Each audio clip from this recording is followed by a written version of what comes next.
უცხოელთან ერთად ვიყავი სასტუმროში. იქ მოწევა მომინდა, გავედი, გარეთ მოვწიე, უკანაც დავბრუნდი, ცოტა ხნის მერე მოგვივიდა სპორი რაღაც. მოვიღე დანამე.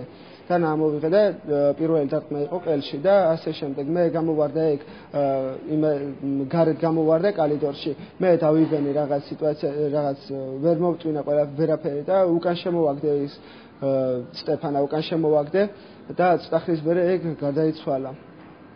და მე ხმები რაღაც ხალხი რა დაცვა იყო ჩემი აზრით, ამოვიდა აკარებს აკაკუნებდა. მეთქი რომ მელი ხარ მეთქი რა გინდა მეთქი რა გამიყეო კარებიო რა მეთქი და ეცე და მელოდეთო მაგ მომენტს გავედი ავიღე ლეპტოპი, მაგის ფოტოაპარატი, რუგზაკში ჩავალაგე და გავიქეცი ფანჯრიდან.